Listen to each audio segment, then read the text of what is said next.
Shalom, salam sejahtera bagi kita semua. Kembali lagi dalam renungan harian kita. Mari Bapak Ibu kita memuji Tuhan dari Kidung Jemaat nomor 33. Suaramu ku dengar. Suaramu ku dengar memanggil diriku supaya ku di Golgota dibasuh darahmu. Aku datanglah Tuhan padamu, dalam darahmu kudus sucikan diriku. Amin. Mari Bapak Ibu kita membuka kitab kita dari kitab Mazmur pasal yang ke-6 ayat pertama sampai dengan yang ke-10. Demikianlah firman Tuhan dengan perikop doa dalam pergumulan. Untuk pemimpin biduan dengan permainan kecapi menurut lagu yang ke-8 Mazmur Daud. Ya Tuhan, janganlah menghukum aku dalam murka-Mu dan janganlah menghajar aku dalam kepanasan amarah-Mu. Kasihanilah aku Tuhan, sebab aku merana. Sembuhkanlah aku Tuhan, sebab tulang-tulangku gemetar dan jiwaku pun sangat terkejut. Tetapi Engkau Tuhan, berapa lama lagi? Kembalilah pula Tuhan, luputkanlah jiwaku, selamatkanlah aku oleh karena kasih setiamu. Sebab di dalam maut tidaklah orang ingat kepadamu. Siapakah yang akan bersyukur kepadamu di dalam dunia orang mati?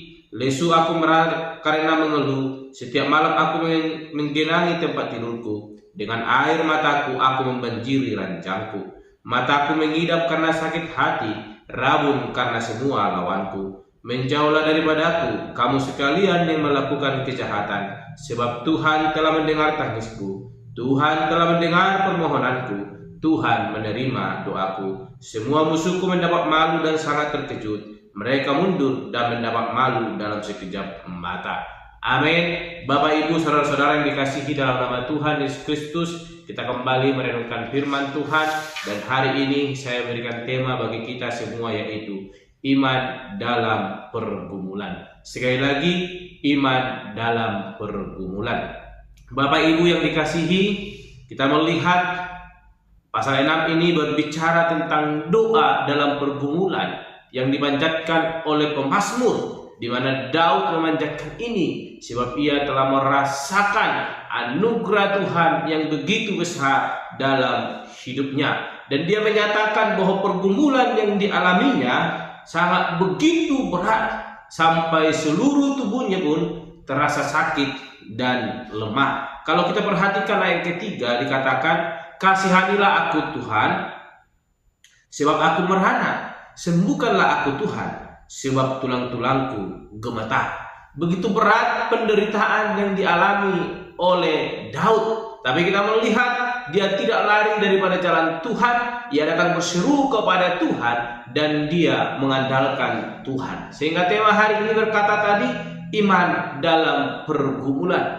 Terkadang pergumulan yang kita alami membuat kita mencari solusi yang praktis, meninggalkan iman kita, tidak mengandalkan Tuhan dalam setiap pergumulan kita, namun mencari ilah-ilah lain sehingga dapat menyelesaikan persoalan kita menurut pandangan kita. Namun kenyataannya semuanya itu hanyalah sia-sia. Dan hari ini Daud mengajarkan kepada kita, apapun penderitaan yang kita alami, apapun pergumulan yang kita alami saat ini, hari ini Daud mengajarkan kepada kita supaya kita sungguh-sungguh beriman, berpengharapan kepada Tuhan. Sebab melalui Daud kita belajar bahwa Tuhan bukan hanya mengizinkan penderitaan sebagai hukuman bagi yang berdosa, namun juga mengizinkan berbagai penderitaan dan pergumulan mewarnai kehidupan kita orang percaya, supaya kita semakin takut akan Tuhan, supaya kita semakin mengandalkan Tuhan, supaya kita semakin berpengharapan kepada Tuhan.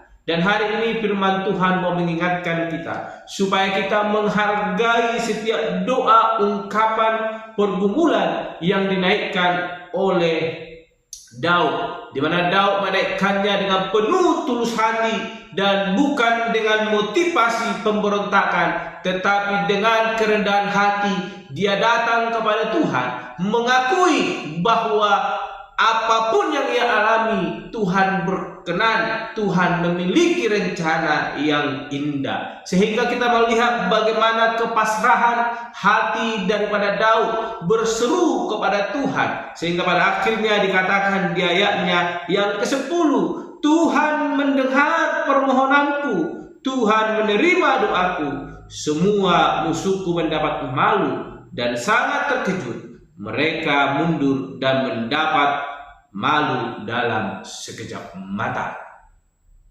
Mazmur, yaitu Daud, mengingatkan kepada kita iman yang sungguh berpengharapan di tengah-tengah pergumulan kepada Tuhan akan menghasilkan buah, di mana kita akan merasakan pertolongan Tuhan, di mana kita akan menikmati karya anugerah Tuhan yang luar biasa, yang tidak akan pernah meninggalkan hidup kita, tetapi karya itu akan senantiasa menyinari hidup kita, sehingga kita boleh melihat betapa besarnya kasih Tuhan yang tidak pernah meninggalkan hidup kita, namun kasihnya selalu ada ketika kita mau terus berpengharapan kepada Tuhan Allah. Oleh karena itu, milikilah hati yang tulus di hadapan Tuhan. Ketika ada pergumulan yang terjadi, bukan mencari ilah lain, tetapi datang berserah diri kepada Tuhan. Sebagaimana pujian kita berkata tadi, suaramu kudengar memanggil diriku. Allah telah memanggil kita ketika kita mengalami kesusahan, ketika kita mengalami sukacita. Mari kita datang kepadanya, kita berikan jawaban, aku datanglah Tuhan padamu, dalam darah-Mu kudus sucikan diriku. Pujian ini bukan sembarangan dibuat, tapi memiliki arti di mana penyerahan diri yang pasti kepada Tuhan akan membuat kita menikmati pertolongan Tuhan yang di luar batas pikiran kita, yang akan membuat kita semakin takjub akan karya Tuhan terjadi dalam hidup kita ketika pergumulan datang menghimpit kehidupan kita. Oleh karena itu, hiduplah dengan penuh kerendahan hati di hadapan Tuhan. Sekalipun ada pergumulan besar terjadi dalam hidup kita, milikilah iman yang sungguh percaya kepada Tuhan, mengandalkan Tuhan dalam pergumulan itu, maka Allah akan menolong kita, memampukan kita melewati pergumulan itu, dan menikmati kasih karunia-Nya terjadi dalam hidup kita. Amin. Mari kita berdoa. Bapa Surgawi, kami kembali bersyukur untuk kasih setia Tuhan. Melalui kebenaran firman Tuhan hari ini mengingatkan kami supaya kami sungguh-sungguh beriman kepada Tuhan. Sekalipun di tengah-tengah pergumulan yang berat boleh terjadi dalam hidup kami, jangan biarkan Bapa pergumulan yang boleh kami alami membuat kami mencari ilah lain. Tapi biarlah kiranya iman kami semakin bertumbuh dan semakin berpengharapan kepada Tuhan. Dan kami akan melihat bagaimana pertolongan Tuhan akan dinyatakan dalam hidup kami, membuat kami takjub dan semakin bersyukur kepada Tuhan Allah. Terpuji termulia Engkau Bapa. Di dalam nama Tuhan Yesus Kristus kami berdoa dan menutup renungan pada hari ini. Haleluya. Amin. Shalom Bapak Ibu. Tuhan Yesus memberkati.